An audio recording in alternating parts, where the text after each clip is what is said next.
Disclaimer: to protect the sender's identity and privacy, some information will be disguised. Hopefully, the following story can bring us lessons and entertainment. Hi, my name is Ikha, and I'm from East Kalimantan, Indonesia. I want to share a creepy experience I had when I visited Gedung Kayang Waterfall in Central Java.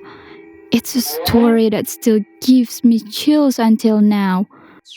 This all happened back in 2016. I was in Central Java for a sewing course and ended up staying with a relative for a year. Well, after finishing the course, I found work with local tailors, and they are quite famous in that area. One sunny day, I decided to take a friend on a refreshing outing to a waterfall near where I lived. And off we go with public transportation. FYI, my friend who I call Annie is actually much older than me, more like my mom's age. It wasn't too long for us to reach the destination. It was about 1 hour driving. We arrived at the waterfall around noon. It was a mix of sun and clouds, and I started to hesitate. So I said, Annie, it looks cloudy. I'm not sure if we should continue. How about we just go to Katapas instead? Well, there's another popular tourist spot called Katapas nearby, and I suggested we go there instead because of the weather. But Annie convinced me to wait. Just a little bit more. We will continue after Zuhur prayer, and I agreed to that. But I'm still feeling a bit uneasy about it.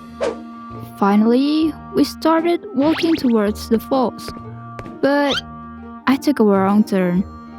Instead of heading down the trail to the waterfall, I went left and walked downhill for about 10 minutes without finding any other path. We ended up in a farmer's field after walking for about 10 minutes. It wasn't suspicious at first because we could hear children playing in the water. Nothing bothered me at that time because they sound like they're having fun. We continued down the path without worry, but soon reached a dead end. Frustration started to set in as Mbak Ani and I realized we were lost. We were confused. We tried to climb back, but we're already tired. The whole experience felt strange, with obstacles along the way making me uneasy. And it was really hot outside. Out of frustration, I swore with local language. Kampret lah, gek wae mangkat wes kesasar.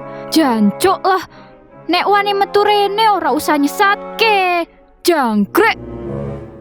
Then Mbak Ani pat my soldier and said, "Shh, language. Words have power. Be respectful." Well, she was right though, but I still feel upset.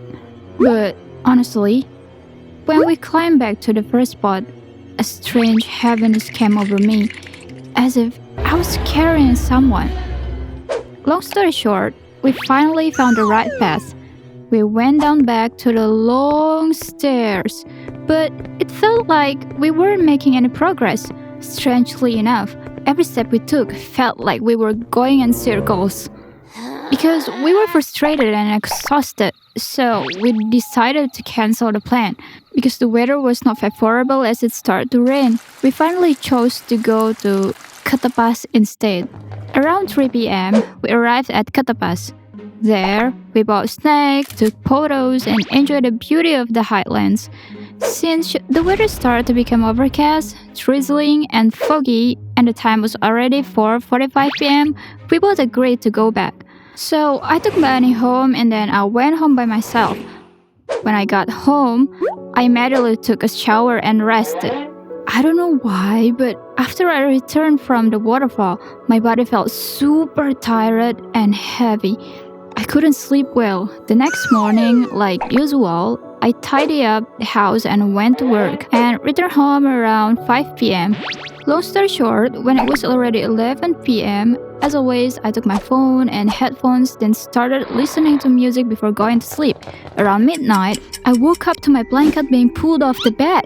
Well, nothing bad came to mind at first, and I tried to ignore it, but it's kinda strange. All of a sudden, my body was frozen, stiff all over, heavy and hot. I thought it was because of fatigue. So I tried to cover myself again and started to close my eyes to sleep. But just as I was about to fall asleep, not even 5 minutes later, the same thing happened again. The blanket felt like it was being pulled hard until it fell under the bed once more. I was shocked. Once I tried to get my blanket back, terror surged through me as an icy grip on my hand reaching from beneath the bed. My heart hammered in my chest and a primal scream stuck in my throat. I swear, I clearly saw with my own eyes a pale, wet hand holding onto my hand. I instinctively pulled myself away and moved away from under the bed. I tried to scream, but I couldn't make any sound. In a state of shock, I tried to go to the bathroom. I don't know why, but in that situation, I felt the urge to go to the bathroom. Unfortunately, all the lights were off, so I had to turn on each light to avoid the darkness on the way to the bathroom. However, because I was lazy to turn them all on, I just turned on the lights in the dining room and the bathroom. Just to clarify, there are 3 people living in this house: me, my aunt, and my grandmother. Okay, back to the topic. I entered the bathroom and stayed there for a while with the faucet running. So the sound of water made it a bit noisy. Behind the sound of the water, I distinctly heard what sounded like my grandmother saying to me, "Are you still in the bedroom, dear?" "No, Grandma, not yet. Just a bit longer." "Do you need to use the bathroom, Grandma?" Unfortunately, it became quiet, no response at all. I got chills, but I tried to act indifferent. After that, I went out. I was surprised and puzzled. Why was the light in the prayer room on, even though I didn't turn it on earlier? Then I tried to check, and it turns out Grandma was praying there. Then I said to myself, "Oh, Grandma is praying. Thanks, God." There, I decided to perform the Tahajjud prayer as well, because since I was already awake, I might as well, right? So I washed myself, performed the ablution there, and passed behind Grandma, who was still praying. Initially, upon entering, I felt my body was still heavy and the goosebumps were still there, but I tried to ignore it. I prayed until I finished, but in my heart, I felt strange. Grandma hadn't finished her prayer yet. Maybe she was still doing zikr. After praying, I reached out my hand to shake Grandma's. When I offered to shake hands, Grandma's hand was very cold and she kept her head bowed. After that, I recited the last prayer, then took off my prayer clothes and said to Grandma, "Grandma, I'm going to bed now." But Grandma didn't respond, just glanced a little, nodded, and smiled slightly. Honestly, I felt strange and a bit scared, but I didn't dwell on it too much. So I went straight to the room, passing through the dining room. Then I passed my grandma's room, and I saw that Grandma was still sleeping. I was shocked to the core. I immediately ran to her room, turned on the light, and woke her up.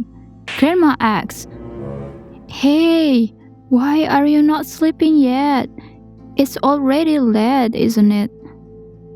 She was surprised to see me looking confused. Then I answered, "I just finished praying Tahajjud, Grandma."